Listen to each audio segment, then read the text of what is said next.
This is your brain, and this is your brain on CRT. So somebody asked me what unpacking white violence looks like in my own life and why it's important to me. So what unpacking white violence looks like in my life is that I am journaling. I am processing all these things I'm hearing and learning from Black content creators on this app. I'm also watching other people's journeys. The most exciting and most important part is I am going to be beginning a mentorship where I am under the mentorship actually of some very strong professional Black women who that's what they do. They help others learn how to unpack their white violence. And why it's important to me is professionally, I am a teacher.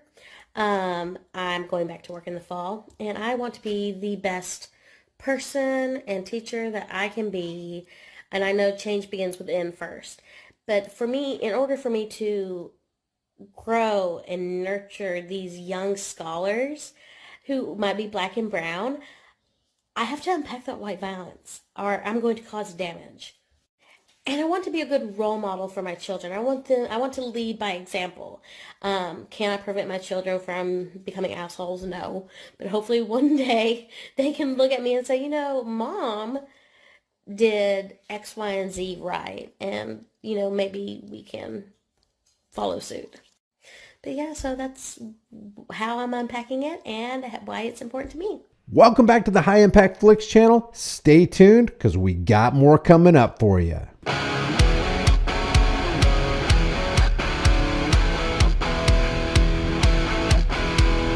Guys, I use Virtual Shield VPN every single day on my phone and my laptop because anytime I'm online, I want to hide my identity, my activity, and my location. And you can try it for free for 30 days, plus get 30% off by using the link in the description. In case you haven't noticed, the United States corporate employees in this current administration working for the military-industrial complex and against the American people really want war. And they really don't want peace. Blinken said today, the world should not be fooled by any tactical move by Russia, supported by China or any other country to freeze the war on its own terms. And a ceasefire now, without a durable solution, would allow President Putin to rest and refit his troops and then restart the war at a time more advantageous to Russia. The world should not be fooled by any tactical move by Russia, supported by China or any other country, to freeze the war on its own terms. Such a move would violate the UN Charter and defy the will of 141 countries who have condemned Russia's war in the United Nations General Assembly. I personally don't care why a war is frozen as long as they stop the killing and stop supporting defense contractors. While everybody's distracted with Trump's impending arrest, China's President Xi just called Putin his dear friend. Thanks to Joe Biden and his puppet masters, America is even more divided while our two strongest adversaries are now united. Уважаемый президент Путин, я всегда называю вас как моим дорогим другом. 我非常高兴能够应你之约再一次访问俄罗斯，并且是在我连任国家主席之后的首访国家。 Мне очень приятно по вашим приглашениям еще раз посетить Россию с государственным визитом. Тем более, сразу после моего очередного переизбрания председателя КНР и в качестве первой страны зарубежного визита я именно выбрал Россию. 你提到了10年之前就是我这个首任国家主席之后选择的首选国就是俄罗斯刚才你提及呢，我也是记忆犹新，历历在目。 Вы только что вспомнили, что ровно 10 лет тому назад, когда я впервые стал председателем КНР, так, я сделал Россию как первую страну для моего первого зарубежного визита. Вы напомнили мне об этом, и по сей день эти картины хорошо сохраняются в моем сердце. This Democrat right here explains that women aren't likely to become professional athletes anyway, so they shouldn't mind letting transgender women in their sports. She says that those who are concerned that a trans athlete will bump them out of the running for a trophy that they worked all their lives to earn are not rooted in reality. It's fair competition. I am so sorry, but our cisgender girls are going to be just fine. You know what? Society is built in a way that accommodates us already. I had an athlete who was a USA Olympic was on the track to being an Olympic gymnast. She trained with Sunisa Lee for 10 years. Whether she lost in competitions to a girl or somebody who was a trans girl, her outcome was going to be the same. She didn't go to the Olympics. She was going to be a D1 athlete, which only 7% of high school students go to be that. Actually, only 7% going to play collegiate sports, and 2% make it to be D1 athletes. And if only 2% of that 2% makes it to become a pro athlete. So the fears that we have around a fair competition, it is fair. And the few trans girls that play with other girls, our cisgender girls, will be okay. So what I wanted to shift away from those conversations because they are not rooted in reality. In case you were a little rusty on exactly how banks make and lend money, here's a quick refresher for you. Today, just chilling? Trying to think of some ways to make some money. Shit. Talking about money, Pops. Remember, you got $20 for me. 20. I don't have the whole 20, but here's 10. I owe you 10 more. Okay. Before you put that in your pocket, Patrick, you know you owe me 20 from last night. All right. I don't got the whole 20, but here's 10. I'll give you the next 10 later. Yeah, don't let that get good to you, because you owe me 20. I don't have the whole thing, but here's 10 for now. There's 10 on the 20 that you owed me. Patrick, I owed you 10. There it is. Casey, here's the 10 I owe you. And here's the 10 I owe you. So now I'm even. We're all even. Everybody paid in full. Everybody paid in full. Yeah, man. That's it. 173 House Democrats backed the D.C. crime bill that reduces penalties for murders, carjacking, armed robberies, armed home invasions, and sexual assault.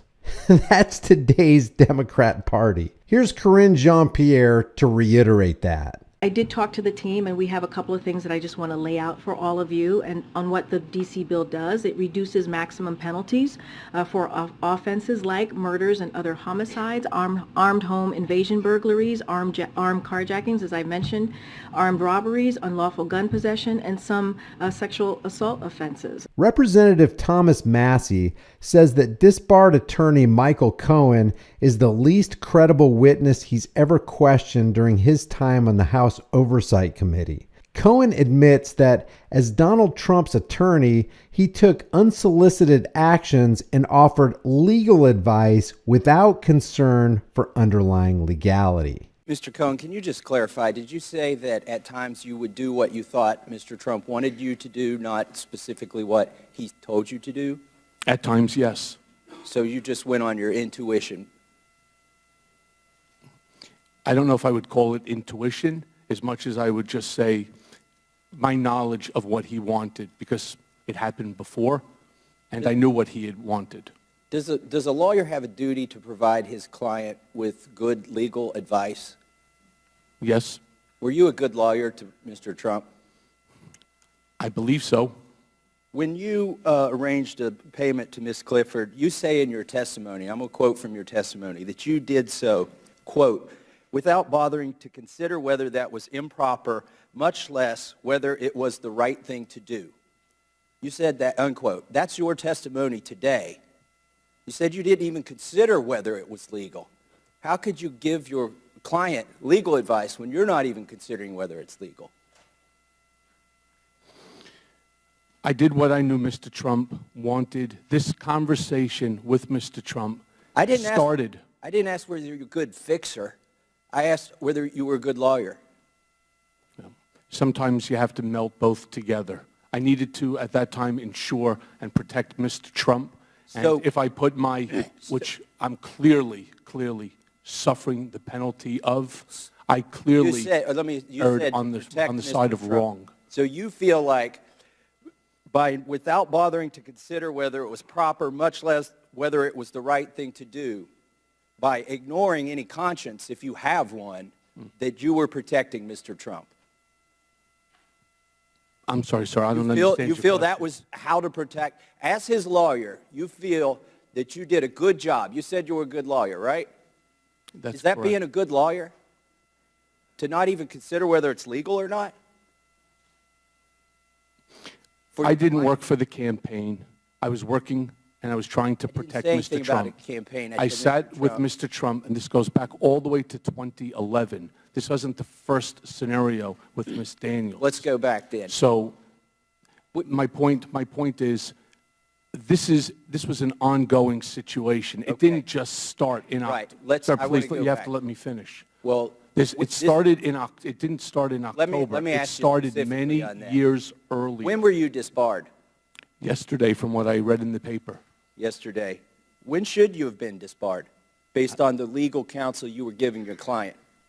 I don't have an answer for your question. How sir. long were you counsel for Mr. Trump? Since 2007. When is the first time you gave him bad legal advice or failed to inform him of his legal obligations, as you testified today you did in the case of the payment to Ms. Clifford?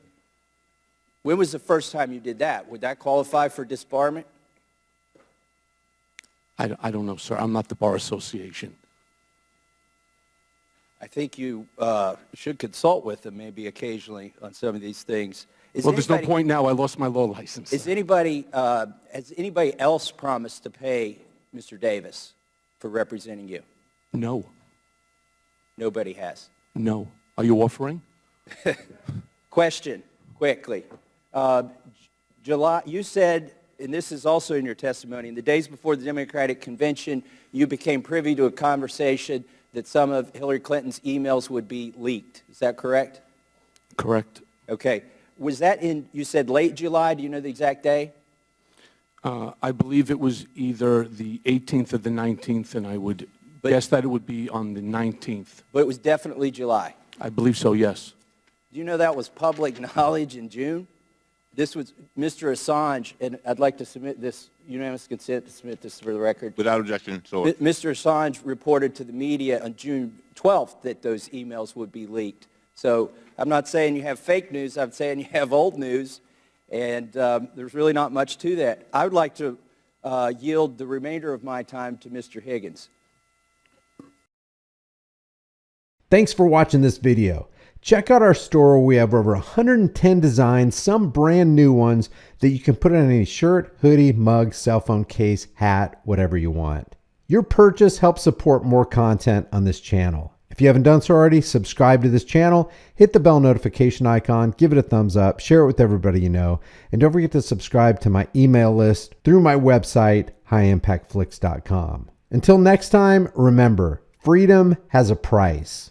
The question is, are you willing to pay it? With all the crazy stated plans of the Great Reset, the currency reset, and even the food reset, it's not a matter of if the store shelves are going to clear and there's a lack of food. The question is when. You need to get long-term storable food. It doesn't matter if it's from me or you just go to the store and you buy food. Just grab dry, storable food while you can. If you want to get it from me, you're going to support the channel and you're going to help yourself out because my link has a discount code embedded within it. You can check that out in the description below.